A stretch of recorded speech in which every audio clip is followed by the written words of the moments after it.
He's the celebrated Godfather of the dead, without whom there would be no Resident Evil, no Walking Dead, and perhaps even no Zack Snyder. In today's Horror Hall of Fame, we take a look at the game-changing career of the man who turned eating brains into an art form, George A. Romero.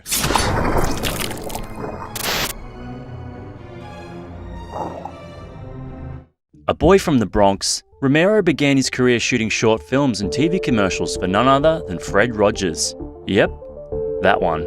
Together with producer and friend John Russo, he would form his own production company in the late 1960s. Image 10 Productions would go on to produce Romero's breakthrough film, Night of the Living Dead. They're coming to get you, Barbara. Although hard to fully grasp by today's standards, the impact of Romero's first film in the pantheon of modern horror cinema cannot be overstated. The visual storytelling, visceral shocks, and undercurrent of social commentary immediately set Romero apart from his predecessors. And it was this blending of scares and substance that would become the director's trademark. I thought I was creating a completely new monster. You know, the neighbors suddenly turned into flesh eaters, ghouls, and that's what I called them, ghouls, in the film. Night of the Living Dead would go on to earn back its budget countless times over, despite being criticised at the time for its excessive use of gore.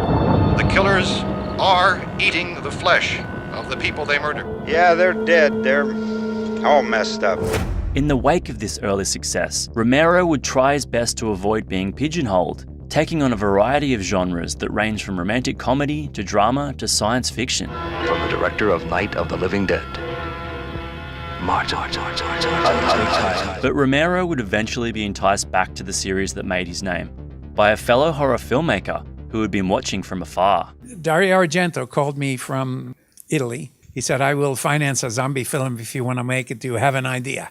And I said, just so happens. With the backing of Argento and a friend within a major Pennsylvania-based retail business, Romero was able to carry out principal photography for his new film at the Monroeville Mall. This situation must be controlled before it's too late. They are multiplying too rapidly. Dawn of the Dead. This time taking aim at consumerism, Romero's Zombies in a Mall premise proved to be the perfect setting in which to drop a new set of fleshed out characters. We got this, man. We got this by the ass. Much like Night of the Living Dead, the true effectiveness of Dawn was how it allowed the viewer to become invested in the story, to the point where the characters' deaths felt more like losing a loved one than just another zombie snack. Shot on a budget of $1.5 million, the film would go on to earn over $55 million internationally, with Argento releasing his own cut of the film in Europe, along with an original soundtrack from the progressive rock band Goblin. The success of Dawn made a third entry in the series inevitable, with Romero again changing up the setting and characters for 1985's Day of the Dead. I think this Day of the Dead is more action-packed. Almost everyone is a monster unto himself in this film. This time tackling science and the military, the film might not have been as highly regarded as Romero's first two outings in the series, but in the years since its release, critics have acknowledged just how influential its bleak tone was for the future of the genre. It was also during this productive period that Romero found himself working more and more within his beloved Pennsylvania, with the likes of Night Riders and Monkey Shines, and Stephen King's horror anthology Creepshow, which would become a precursor to Romero's long-running television series, Tales from the Dark Side. A place that is just as real, but not as brightly lit. The 90s would see Romero once again working with some familiar faces. First on the script for the 1990 remake of Night of the Living Dead, with makeup and special effects whiz turned director Tom Savini, followed by a new collaboration with Dario Argento on an adaptation of Edgar Allan Poe's Two Evil Eyes. As interest in the zombie genre continued to fade, Romero would once again adapt the work of Stephen King for The Dark Half, as well as his own original story for Bruiser, neither of which would set the box office alight. Bruiser. Although he very nearly directed the first entry in the Resident Evil franchise, Romero would steer clear of zombies for the better part of 20 years, but the Paul W.S. Anderson helmed film would inadvertently bring the genre back from the dead.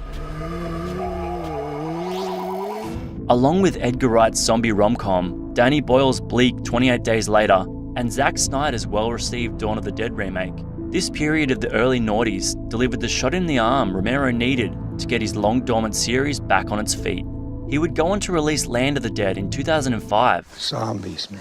They creep me out. The film was admired for its wicked takedown of corporate greed and classism in America. It would prove enough of a success for Romero to make at least 2 more entries in the series, 2007's Diary of the Dead, which adopted a found footage style, and 2009's Survival of the Dead, which would sadly go down as the director's last official cinematic outing.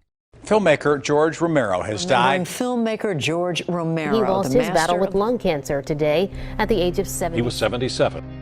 Right up until his tragic death on May 14, 2017, Romero was still working towards completing his sprawling zombie saga. The timeline of events within Romero's world unfolded over a 15-year period, with the film output only making up a fraction of this timeline.